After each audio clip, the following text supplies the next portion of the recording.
Dans les grands vignobles, c'est vrai, c'est la terre qui constitue le plus précieux des patrimoines. C'est elle qui donne toute sa noblesse au vin. C'est le terroir qui, sans qu'il soit besoin d'une baguette magique, transforme un domaine viticole en château. Le château Angélus, premier cru classé de Saint-Émilion, d'où je vous parle, est en pleine restauration. Les travaux sont prévus pour durer 18 mois. Et vous verrez avec quel soin méticuleux Hubert de Boire, son propriétaire, réalise cet énorme chantier.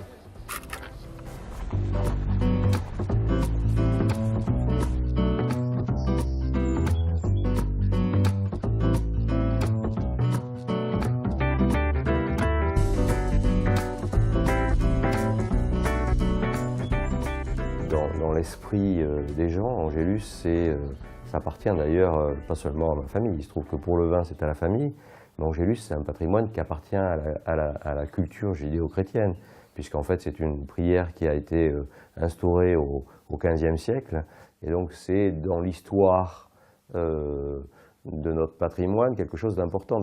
Donc c'est d'ailleurs parce que la propriété est située au milieu de 3 églises que ce nom d'Angélus a été donné à un vin. Et Angélus a été racheté par mon grand-père en 1921. C'était une petite propriété qui était située au milieu de la propriété familiale et que mon grand-père a acheté en 1921 pour ma grand-mère d'ailleurs. Et cette petite propriété qui s'appelait Angélus est devenue naturellement le cœur, le poumon, la respiration de la propriété et a donné très vite le nom à la totalité du vignoble. Et quand le classement de Saint-Émilion a eu lieu en 1955, bien entendu, c'est la totalité du vignoble qui a été classée sous ce nom d'Angélus.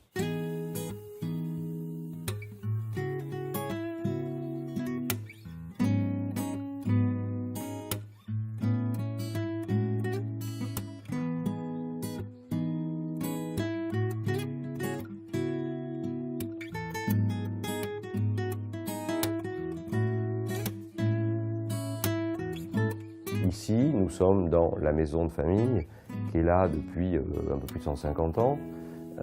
Cette maison de famille n'est pas un château.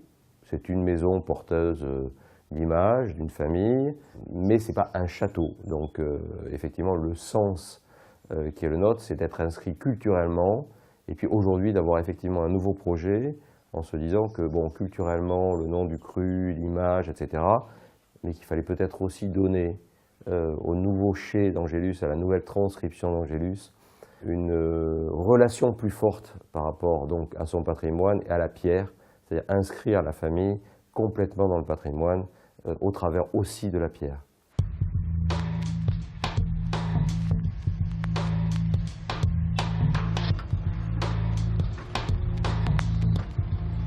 Alors il faut souffrir pour être beau et là c'est difficile en ce moment. Mais bien sûr, quand on crée et quand on veut transporter ce patrimoine familial dans les générations qui suivent, il y a un moment, peut-être qu'il faut le marquer, mais dans tous les cas de figure, il faut le faire évoluer.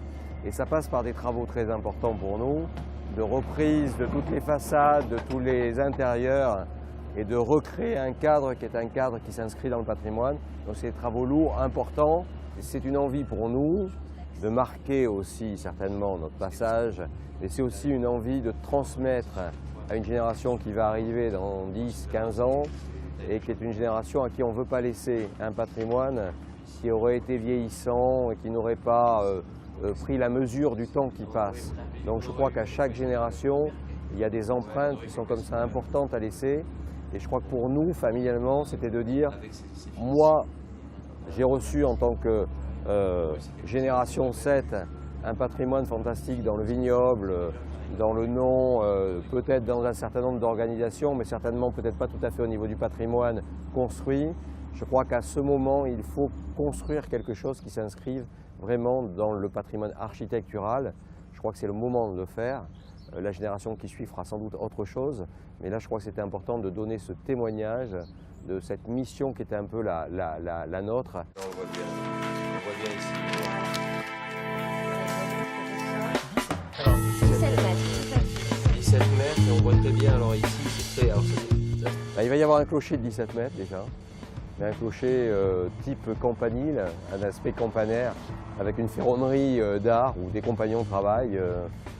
Et puis on reprend en totalité tous les toits.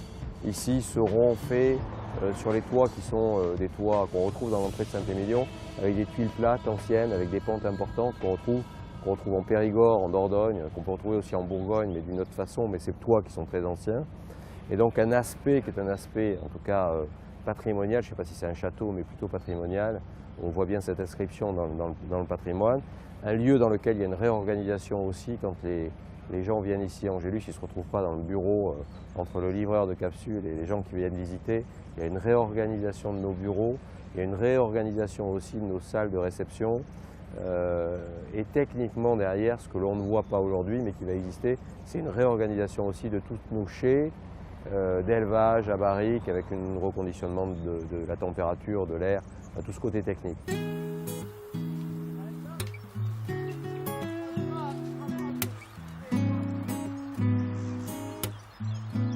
Aujourd'hui, c'est à l'origine la même famille, mais ce sont deux familles qui se partagent la propriété et la gestion. Et donc depuis 25 ans avec Jean-Bernard, parce que ça fait 25 ans, c'était 87, depuis 25 ans, nous partageons la gestion et le devenir de cette propriété.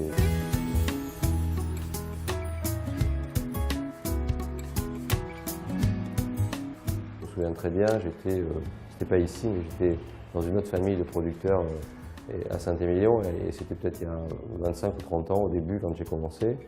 Et j'arrive et le père me fait goûter avec son fils, donc et moi-même, qui était son ami, en 1945. On goûte et le père dit, tu vois, mais il faudrait peut-être encore attendre 3 ou 4 ans. Et donc les vins, ils avaient déjà 35 ans, quoi.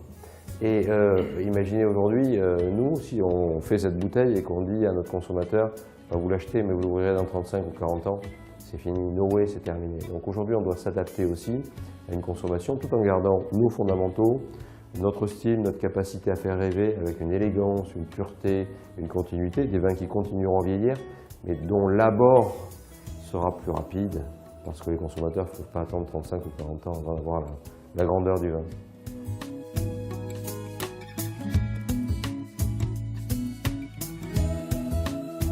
Angélus, ce n'est pas une marque, même si au sens aujourd'hui du luxe, ça peut être considéré comme marque, mais pour moi, ce n'est pas une marque dans le mauvais sens du terme.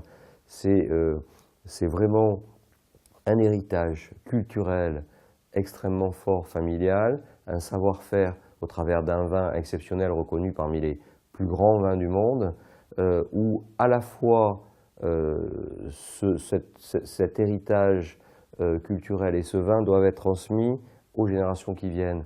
Elles doivent être transmises dans un message qui est un message où il y a des fondamentaux. Et qu'est-ce que c'est que ce message pour nous? Le message, c'est l'excellence, c'est l'identité, parce que notre vin, ce n'est pas un autre vin. Parce qu'Angélus, ce n'est pas un vin qu'on peut faire à côté.